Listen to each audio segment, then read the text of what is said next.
Her water broke all over the diner floor, and Rosemary's first thought wasn't about the baby. It was about losing the $7.50 in tips, still on table 4. 9 months pregnant, working the dinner rush, completely alone.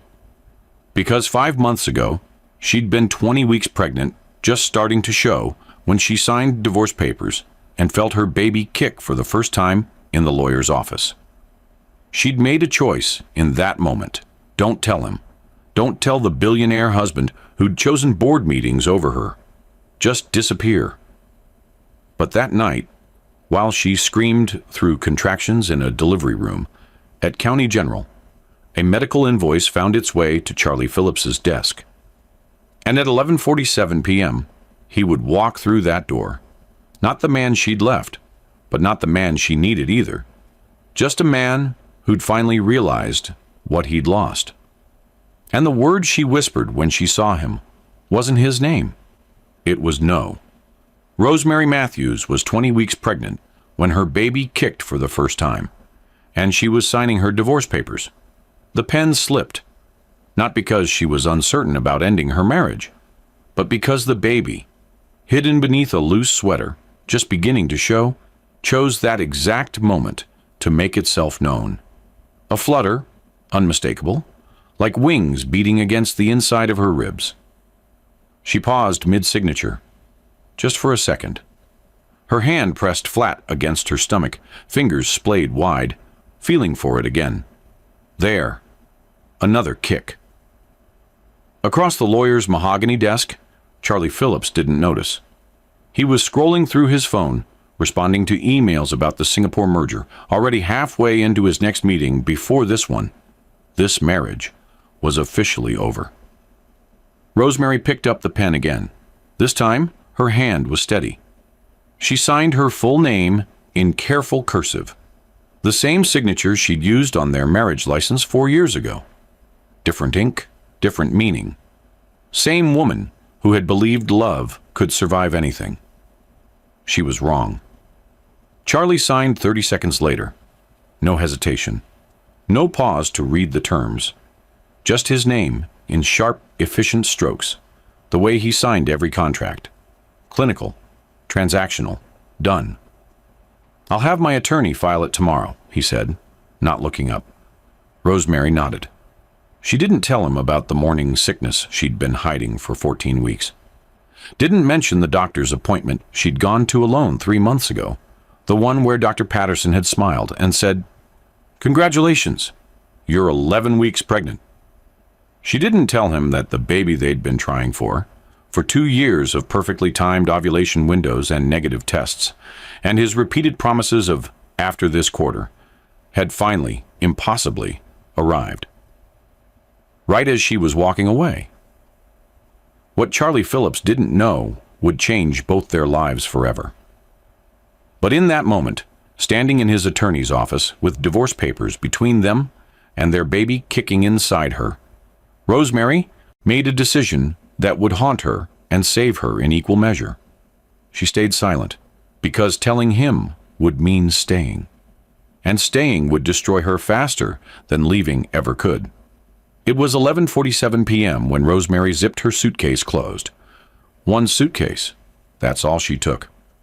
Practical items only. Maternity clothes she'd bought in secret. Toiletries. The prenatal vitamins she'd been hiding. The ultrasound photos folded inside her wallet, showing a baby at 11 weeks, then 15, then 19. She moved through the house like someone cataloging evidence, deciding what mattered and what didn't. The wedding album? Left behind. The jewelry he'd given her on anniversaries? Left behind. The cashmere blanket they'd bought in Italy? Left behind. She took the coffee pot, the one her grandmother had given her, the only thing in this house that had been hers before it became theirs. Her phone buzzed. A notification from Charlie's assistant. Mr. Phillips will be in Tokyo for 2 weeks starting Monday. Updated itinerary attached. 2 weeks. She'd be gone in 2 hours. Rosemary stood in the doorway of their bedroom, his bedroom now, and felt nothing. Not anger, not sadness. Just the cold, clarifying relief of someone who'd finally stopped pretending. At 20 weeks pregnant, she was past the point where hiding was easy. Soon, people would notice. Soon, questions would come. Soon, staying in this city would mean explaining why her billionaire ex-husband's baby was growing inside her. She left one thing behind that would haunt her later. A note, not an explanation, not an apology. Just 4 words on the kitchen counter, written on the back of a grocery receipt. I needed my life back. She didn't sign it. The night bus smelled like diesel fuel and someone's leftover fast food. Rosemary sat in the back, her suitcase wedged under her feet, one hand pressed flat against her stomach, where the kicks were becoming more frequent. Rain streaked the windows in diagonal lines, blurring the city lights into watercolor smudges. Every mile felt like an exhale she'd been holding for years. She whispered her first apology. I'm sorry you won't know your father. Her voice cracked on the word father, so she tried again. I'm sorry I'm doing this alone. Better.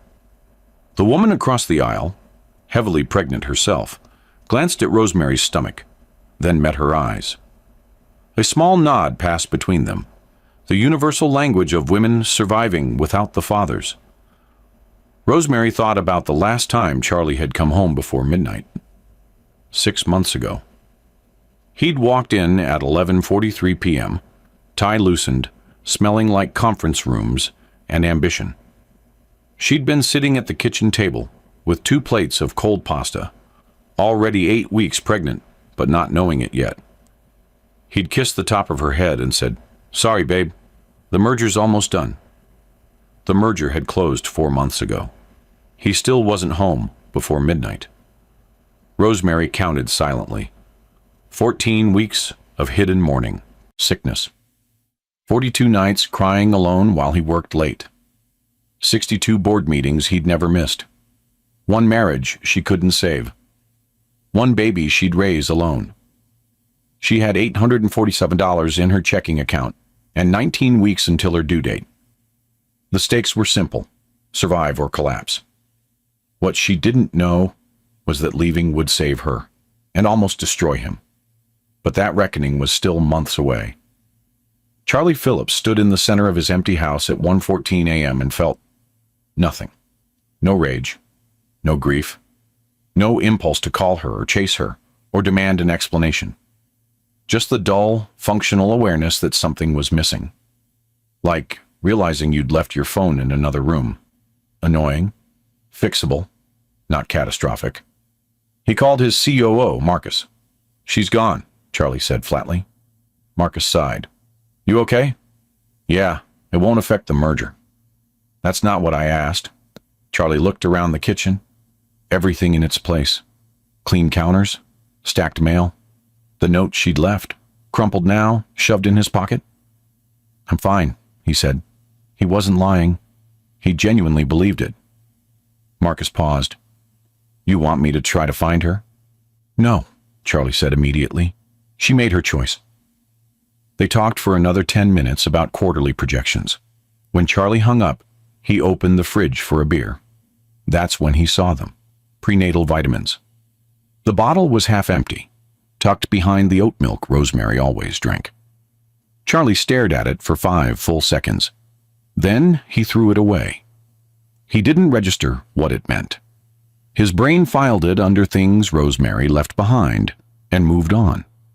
It would take 127 days for him to understand what he'd thrown away. But that night, standing alone in his spotless kitchen, Charlie Phillips told himself the divorce had been logical, reasonable, the natural end to something that had stopped working. He told himself Rosemary was probably happier now. He told himself he'd be fine. He almost believed it. The question he didn't ask, the one that would gnaw at him in quiet moments, was this. Why had she left without fighting? Why had the woman who used to argue with him about everything walked away in silence? He didn't have an answer, and by the time he did, it would be too late to undo the damage. Rosemary wasn't the first woman to choose herself over a man who wouldn't choose her. And if you've ever had to walk away from someone you loved because staying meant losing yourself, you're not alone here. There are thousands of us watching, understanding, remembering. Stay with me, because this story gets harder before it gets hopeful. Charlie Phillips had cried 3 times in his adult life. His father's funeral, the hostile takeover, the day his first company failed. His marriage ending wasn't one of them. 4 months after Rosemary left, the house felt wrong, not broken, not empty in the way abandoned places feel empty, just off. Like a room where the furniture had been rearranged by someone who didn't understand how the space was supposed to work. Charlie stood in the kitchen at 6:47 a.m., waiting for his coffee to brew. Wake up, shower, coffee, work until 11 p.m., sleep, repeat. He'd become efficient at loneliness. His assistant had asked yesterday if he wanted to sell the house. "It's a lot of space for one person, Mr. Phillips. We could find you something more suitable." "No," Charlie had said immediately. She'd waited for an explanation. He didn't have one. The coffee machine beeped. Charlie reached into the cabinet and pulled out 2 mugs without thinking. Set them both on the counter. Poured coffee into the first one. Black, no sugar. He was halfway through his first sip when he realized. The second mug sat empty on the counter. Charlie stared at it, then put it back in the cabinet. He'd been doing this every morning for 4 months, reaching for 2 cups, catching himself, putting the second one away. There was a memory, faint, barely accessible, of Rosemary standing barefoot right here, laughing at something on her phone. Sunlight in her hair, her voice bright with genuine joy. He couldn't remember when that was. Couldn't remember what she'd been laughing at. Couldn't remember the last time he'd made her laugh. Charlie finished his coffee standing up and left for the office. "Quarterly earnings are up 17%, Charlie announced to the boardroom. Margin expansion exceeded projections by 4 points. The Singapore deal closed ahead of schedule, and we're positioned for aggressive growth in Q4. The board applauded. 12 people in tailored suits, clapping for numbers on a screen. Charlie felt nothing. Not pride, not satisfaction, not the rush he used to get from winning. Just the dull awareness that he'd done what he was supposed to do. Again. After the meeting, Marcus, his COO and closest thing to a friend, suggested lunch. They sat at an expensive restaurant Charlie couldn't taste. Marcus ordered for both of them, made small talk about the Singapore deal, then set down his fork. "You seem different." Charlie looked up. "Different how?" "Distant, more than usual." "I'm fine." Marcus studied him. "Have you heard from Rosemary?" The name landed like a stone in still water. "No," Charlie said flatly. "Why would I?" Marcus hesitated, opened his mouth, closed it, then said carefully, "Just wondering." What Marcus didn't say would change everything, because Marcus had seen something 5 weeks ago. A woman who looked exactly like Rosemary. Same dark hair, same careful walk, but slower, heavier. Coming out of a prenatal clinic across town, very pregnant. He'd only caught a glimpse before she disappeared into a bus. He'd told himself it couldn't be her, but the image stayed with him. And now, looking at Charlie across this table, at the man who'd built an empire and lost a marriage without understanding either, Marcus was deciding whether Charlie deserved to know. Not yet, he decided. Maybe not ever. Just take care of yourself, Marcus said instead.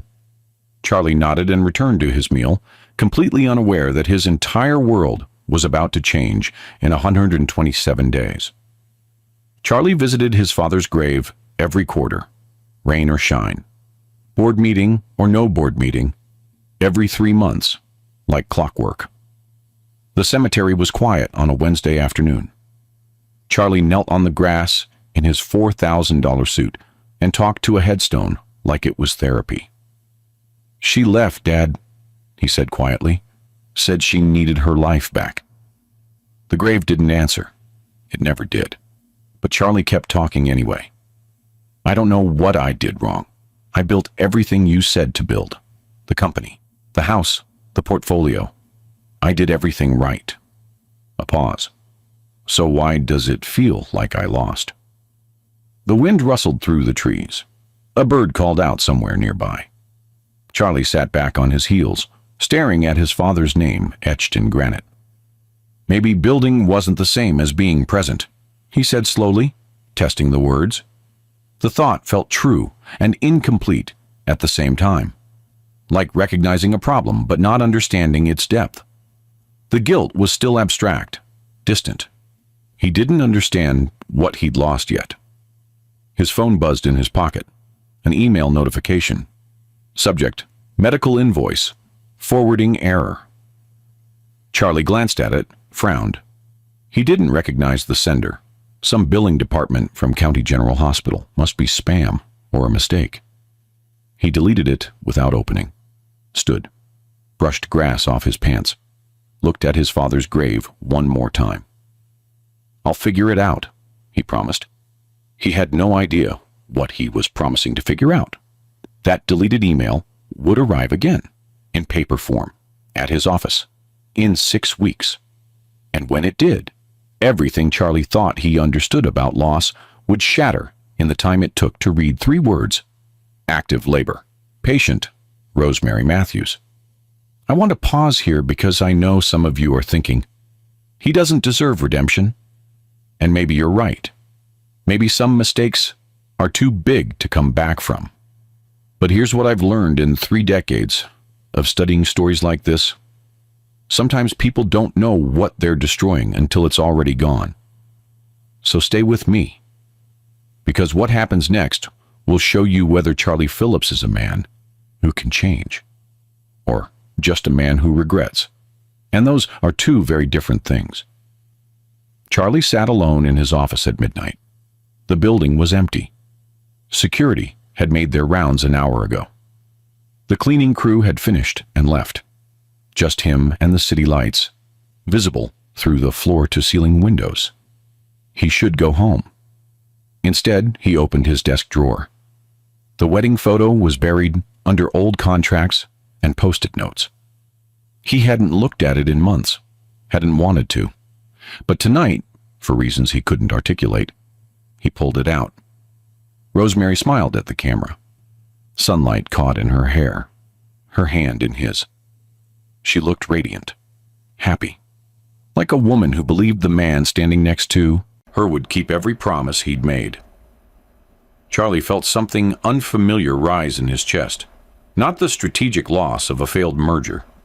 Not the calculated disappointment of a deal that didn't close. Actual human grief. Raw, heavy, real. He picked up his phone, scrolled to her contact. Rosemary, home, he almost called. His finger hovered over the screen. Then he realized he didn't have her new number. She'd disappeared so completely, he had no way to reach her, even if he wanted to. Charlie set the phone down, stared at the photo for another long minute, then told himself what he'd been telling himself for 4 months. Maybe this was for the best. Maybe she's happier. The words felt hollow, but he repeated them anyway. Because believing she was happier without him was easier than confronting what he'd done to drive her away. He told himself that. He almost believed it. Almost. But late at night, when the city was quiet and there was no one left to impress, Charlie Phillips wondered if the empire he'd built was just an elaborate monument to everything he'd lost. He didn't have an answer. Not yet. Rosemary's water broke at Lou's diner during the dinner rush, and the first thing she thought was, I can't afford to leave my shift early. The coffee pot was heavy in Rosemary's hands. She'd been on her feet for 6 hours. Her ankles were swollen. Her lower back ached with the deep, persistent throb that had become her constant companion. But it was Thursday, Mrs. Chen's night, and Rosemary wasn't going to miss that $20 tip. She refilled the cup at table 7. Then she felt it. A sudden warmth running down her legs. Not gradual, not subtle. A flood. Rosemary looked down. Her apron was soaked. The floor beneath her feet glistened under the fluorescent lights. For 3 full seconds, she just stood there, coffee pot still in hand, trying to process what was happening. Then the first contraction hit. Sharp, breathtaking, like her entire body was clenching into a fist. The coffee pot slipped from her fingers and shattered on the tile floor. "Rosemary!" Lou's voice cut through the diner noise. She was beside her in seconds, strong hands gripping her arms. "Your water just broke, honey. We need to get you to the hospital." "I can't," Rosemary gasped. "My shift." "To hell with your shift." Lou was already pulling out her phone. "I'm calling 911. Mrs. Chen appeared at Rosemary's other side, her weathered hands taking Rosemary's. "Breathe, sweetheart. You're going to be fine." But Rosemary couldn't breathe, because she'd prepared for this moment alone. She'd read the books, packed the hospital bag, practiced the breathing exercises in her tiny apartment. She just didn't think it would feel this terrifying. The ambulance arrived in 8 minutes. Rosemary sat in the back, one hand gripping the rail, the other clutching her phone. The siren wailed overhead. Another contraction ripped through her, sharper this time, longer. She opened her contacts with shaking fingers. Charlie's name was still there. She'd never deleted it. Her thumb hovered over his number. Almost pressed it. Almost. Then she scrolled past him. Her entire contact list consisted of 3 people: Elaine, Lou, and Charlie. She called Elaine. "It's time," Rosemary gasped when Elaine answered. "I'm on my way." The smell of antiseptic burned Rosemary's nostrils. Sharp pain radiated from her lower back down her legs. The paramedic was saying something about breathing, about staying calm. But all Rosemary could think was, "I'm doing this alone. I'm really doing this alone."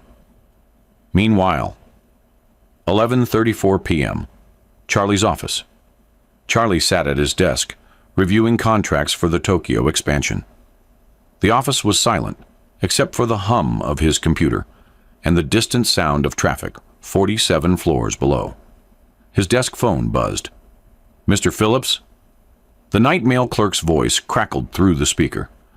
"I have a late package for you. Marked urgent." "Bring it up." 2 minutes later, a manila envelope sat on his desk. Charlie opened it without thinking. Inside, a medical invoice, forwarding notice paperwork, a statement from County General Hospital Billing Department.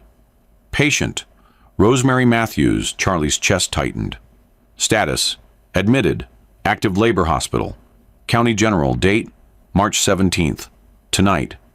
He read it 3 times, didn't breathe. Active labor. His brain calculated automatically. 9 months since the divorce signing. 9 months since she'd walked away without explanation. His hands started shaking. The baby. There was a baby. His baby. For 9 months, Rosemary had been pregnant. For 9 months, she'd been alone.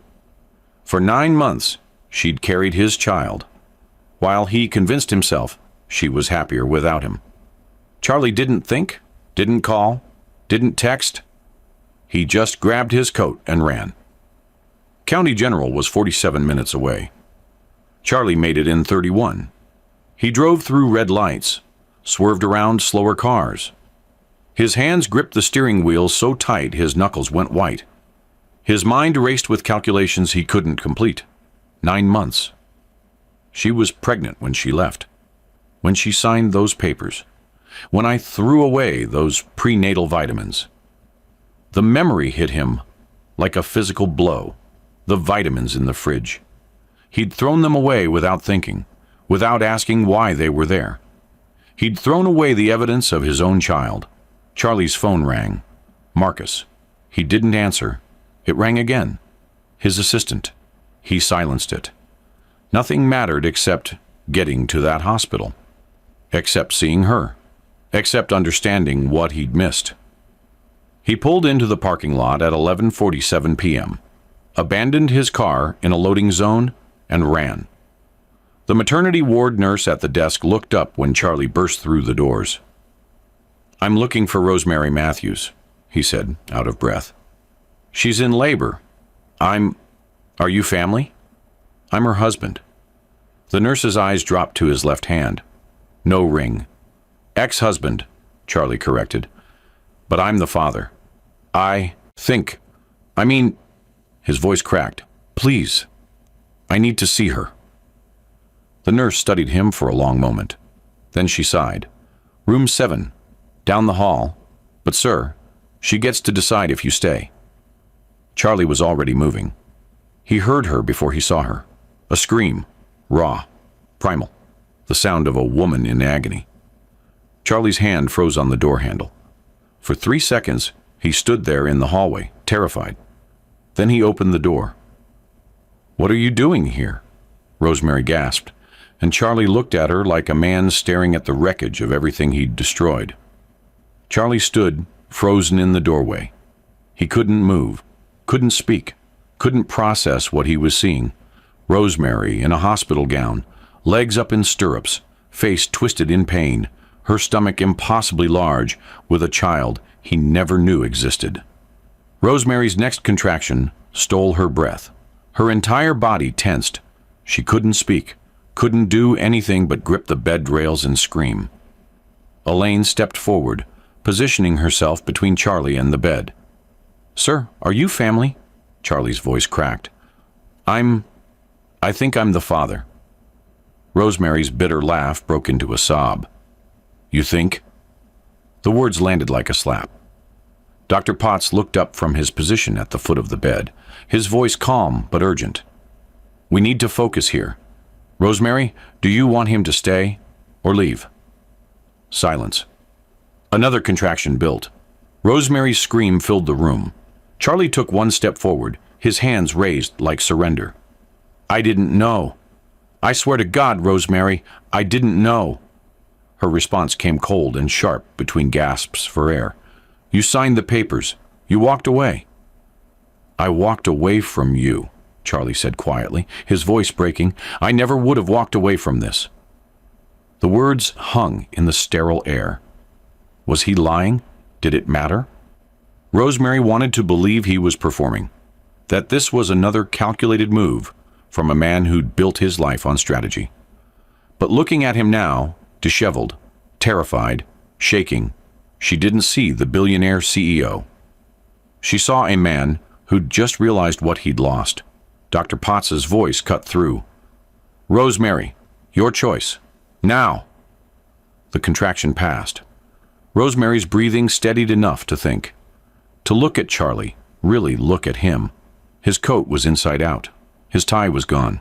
His eyes were red-rimmed and wild. This wasn't the composed man who'd signed divorce papers without reading them. This was someone barely holding himself together. She saw fear, not entitlement, not calculation. Pure, unfiltered terror. Rosemary nodded once. Charlie's knees buckled. He collapsed into the chair beside her bed, his hands gripping the armrests like they were the only things keeping him upright. He reached for her hand, then stopped himself.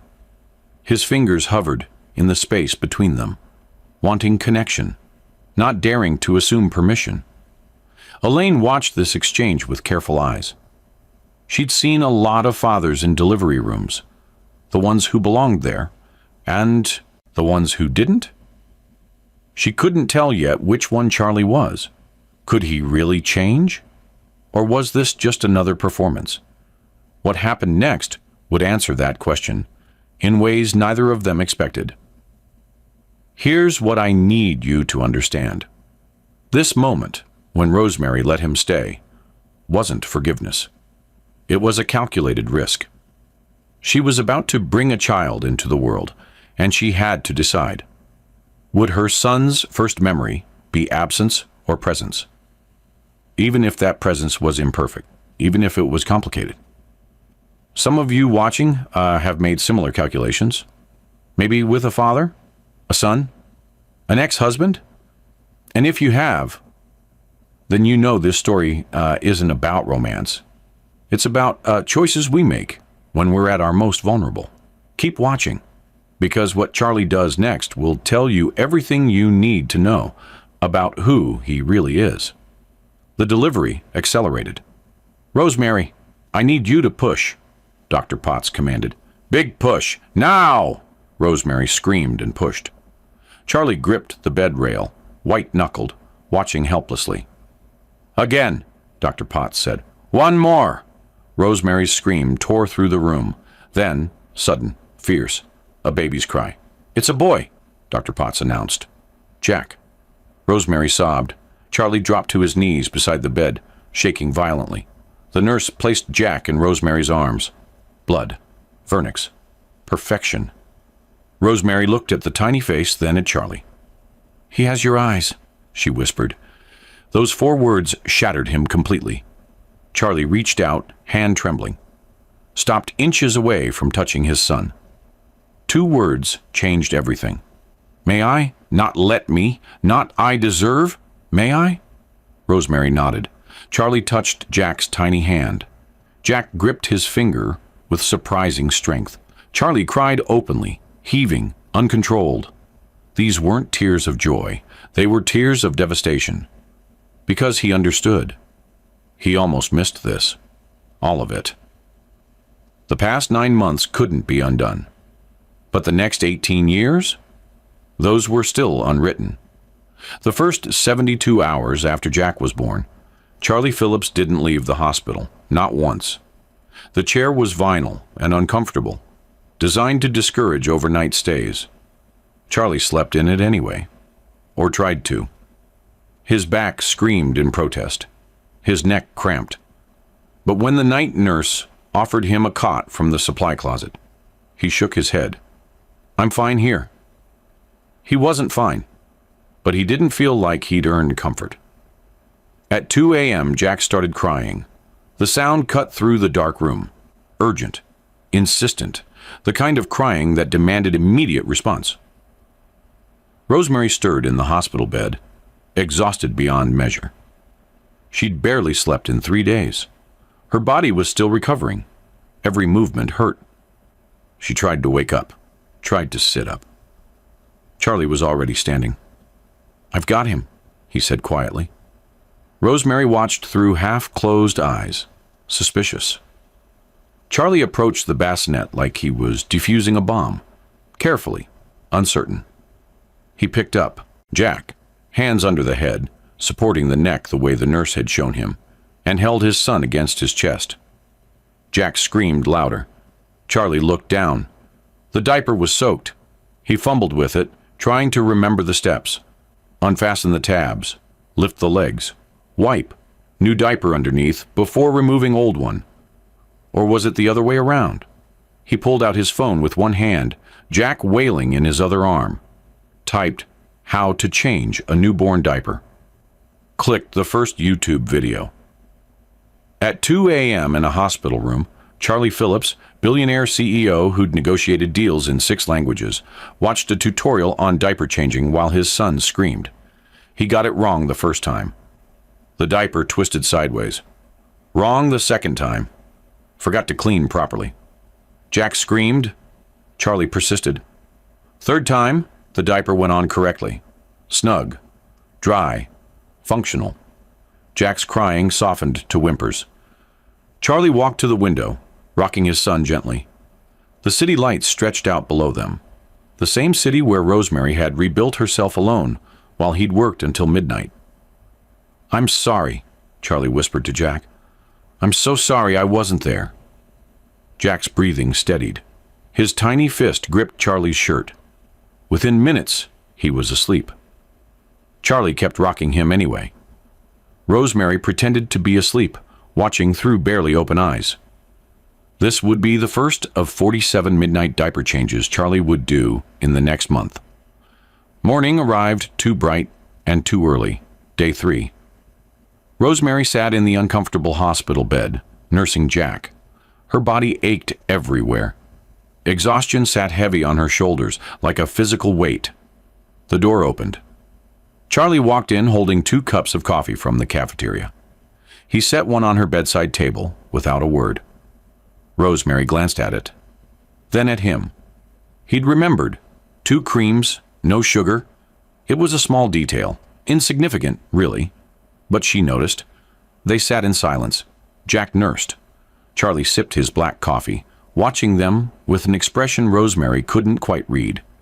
Finally, she spoke. "Why are you still here?" Charlie looked at her directly. "Where else would I be?" "A board meeting, a merger. Tokyo. I canceled everything." Her disbelief was sharp. "For how long?" His answer came without hesitation. "However long it takes." "For what?" Charlie set down his coffee. His honesty was raw, unpolished. "I don't know yet, but I know I can't leave." Rosemary wanted to believe him. Wanted to.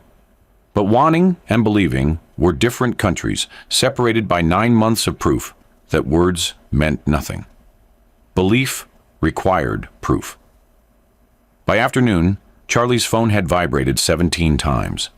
He silenced it each time without looking. Then Marcus appeared in the doorway. Charlie's COO looked harried, stressed. "Charlie, we need you for the Singapore deal." Charlie didn't stand, didn't even set down the bottle he was feeding Jack. "Reschedule it." "We can't. It's $400 million, see?" Charlie looked at Jack. 7 pounds 2 ounces of perfect humanity sleeping in his arms. Then back at Marcus. "I said reschedule it." Marcus stared. "You're serious." "Completely." "Charlie, this is $400 million, I know. Reschedule it or cancel it. I don't care which." Marcus opened his mouth, closed it, then nodded slowly and left, confusion written across his face. Rosemary had witnessed the entire exchange from her bed. Something in her chest cracked. Not forgiveness. Not yet. But the first hairline fracture in the armor she'd built around her heart. For the first time since signing those papers, Rosemary wondered if she'd been wrong about one thing. Whether people could actually change. Day 4. Hospital discharge. Rosemary sat on the edge of the bed, dressed in the same clothes she'd arrived in 4 days ago. Jack was bundled in a hospital blanket. She had no car seat, no real plan for getting home. Charlie appeared in the doorway. "I bought one. It's already installed." She stared at him. "What?" "A car seat. In my car." Rosemary's surprise was genuine. The drive to her apartment was silent, except for Jack's occasional coos from the back seat. When they pulled up to the building, Charlie saw it for the first time. The peeling paint, the broken security door, the narrow stairwell leading to the 4th floor. This was how she'd been living. He said nothing. Just helped carry Jack upstairs. Held the door while she unlocked it. Followed her into the tiny studio apartment that was smaller than his closet. He stood awkwardly by the door, still holding the diaper bag. Rosemary settled Jack in the bassinet she'd assembled herself months ago, then turned to face Charlie. "You can go now." Charlie's voice was quiet. "Can I come back tomorrow?" She hesitated. Every instinct screamed at her to say no, to protect herself, to remember the 9 months of silence and absence. But then she looked at Jack, sleeping peacefully in his bassinet. "Morning, 9 a.m. Charlie nodded and left. He showed up at 8:45 a.m. every single day for the next month. 3 weeks in, Rosemary made Charlie a cup of coffee. It was the first thing she'd given him that he hadn't asked for. Charlie's new life had a rhythm now. 8:45 a.m. arrival, always 15 minutes early, never late. Diaper duty, bottle prep. Grocery runs when Rosemary's fridge was empty. Midnight wake-ups when Jack's cries cut through the thin apartment walls. He didn't ask to hold Jack. He waited to be offered. And slowly, day by day, he learned. Jack's cries had languages Charlie was finally fluent in. The sharp, insistent wail meant hunger. The whimpering, escalating cry meant tired. The uncomfortable squirm and fuss meant diaper change. Rosemary watched him learn, watched him fumble and fail and try again. Watched him Google how to burp a baby at 3 a.m.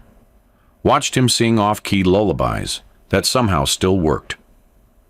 One afternoon in week 3, Jack started fussing. Rosemary looked at Charlie. Then, without a word, handed Jack to him. Not because he'd asked, just because. Charlie's face transformed. Disbelief. Then something softer. Careful reverence. He held Jack against his shoulder, rocking gently. Then Jack spit up. Projectile. All over Charlie's shoulder. The suit was Armani.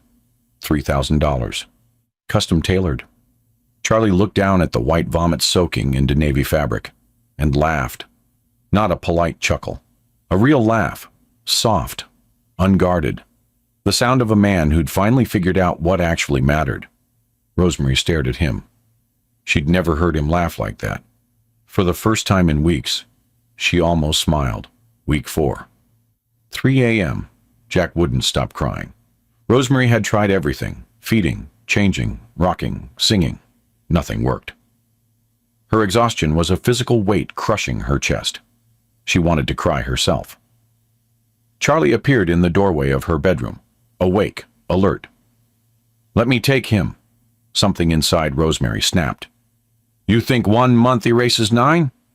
The words came out sharp, venomous. Charlie froze, and then the dam broke. "I was alone," Rosemary said, her voice rising with each word. "I threw up alone. I felt him kick alone. I was terrified alone." Charlie didn't defend himself, didn't interrupt, just listened. She kept going, 9 months of silence finally finding voice. "You said you walked away from me. But I was the pregnancy, Charlie. You walked away from both of us." Every word landed like a blow. Charlie absorbed them all. "I waited for you," Rosemary continued, tears streaming down her face.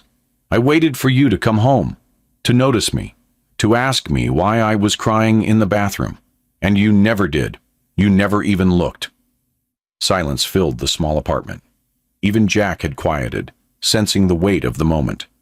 Charlie's response came quiet, devastated. "You're right. No excuses. No, but I didn't know.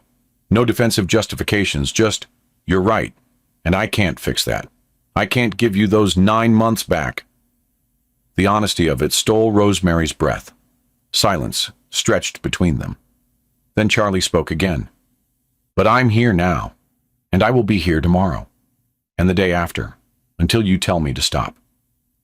Rosemary looked at him, really looked, and for the first time, she believed him. Not fully, but enough. Morning arrived with soft light through thin curtains. Charlie showed up at 8:45 a.m. as always. He brought flowers, grocery store carnations, nothing fancy, and a package of diapers. Practical and thoughtful in equal measure. Rosemary took the flowers without comment, set them in a mason jar filled with water. Then she turned to face him. "Why are you doing this?"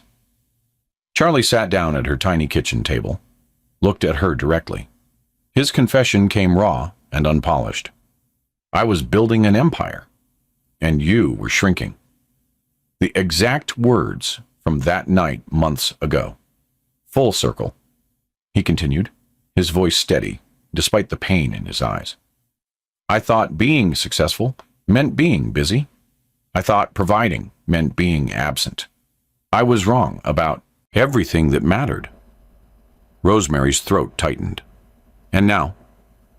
Charlie looked at Jack sleeping in his bassinet, then back at her.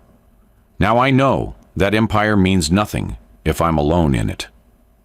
Justice wasn't a courtroom or a revenge plot.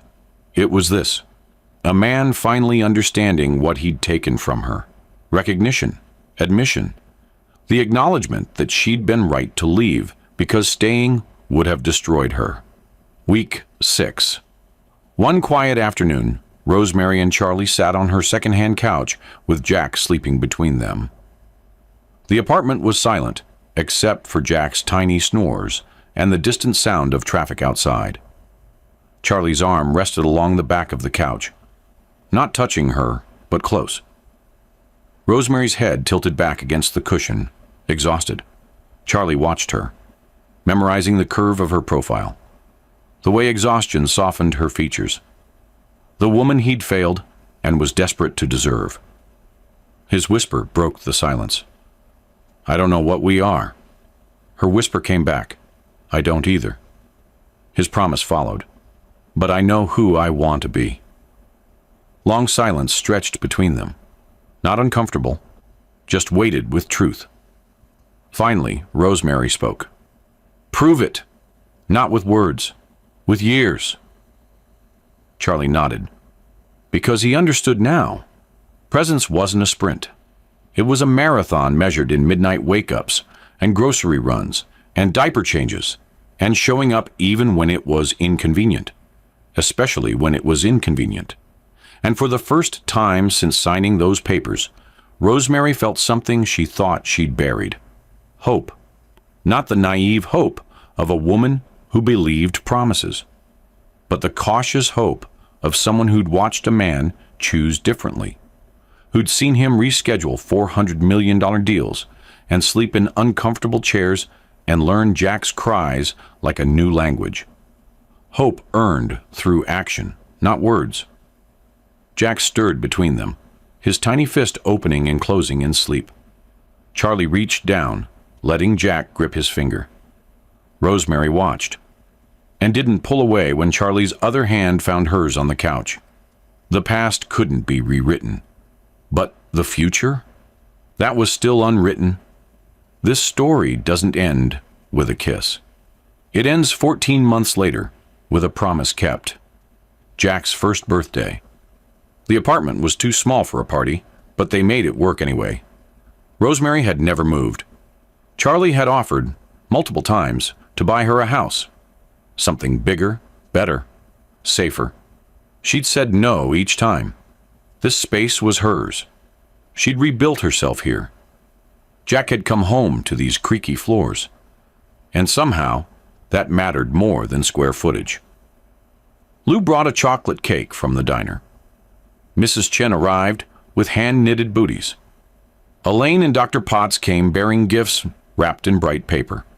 Charlie was there too, helpful but not central, setting up chairs, pouring drinks, taking photos with Rosemary's phone when she asked. He'd learned to exist in spaces without dominating them. Jack sat on the floor in his birthday outfit, tiny jeans and a striped shirt, surrounded by wrapping paper he found more interesting than the actual gifts. Then he stood, wobbly, uncertain, and took 3 steps toward Charlie before falling forward. Charlie caught him, lifted him up with a laugh. "There's my boy." Rosemary watched this, her smile unguarded for the first time in months. Later, while cutting the cake, Mrs. Chen sidled up next to her, watching Charlie bounce Jack on his knee. "He's different than you described," she whispered. Rosemary looked at Charlie, really looked, at the man who showed up at 8:45 every morning, who knew Jack's cries by heart, who'd walked away from an empire to be present. "He is," Rosemary said quietly. "Or maybe I am." After everyone left, Charlie stayed to help clean. They worked in comfortable silence, Charlie washing dishes, Rosemary putting away leftovers, Jack asleep in his crib after his first taste of sugar crash. Rosemary dried her hands on a towel, then turned to face him. "We should formalize custody." Charlie froze, soap suds dripping from his hands. "Are you asking me to leave?" "I'm asking you to stay, legally." His confusion was written across his face. Rosemary clarified, her voice steady. "Joint custody, official, because you've earned it."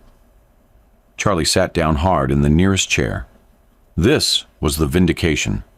Not winning him back, not romance, but recognition. She was choosing him on her terms. "Are you sure?" he asked quietly. I wouldn't offer if I wasn't. That night, Charlie signed the custody papers at her kitchen table. And this time, parallel to that night 14 months ago when she'd signed divorce papers, the pen didn't slip.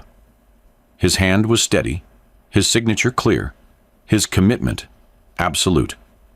6 months later, 20 months post-delivery, life had found a rhythm that didn't fit any traditional definition. Charlie had sold his company stake, stayed on as advisor, not CEO.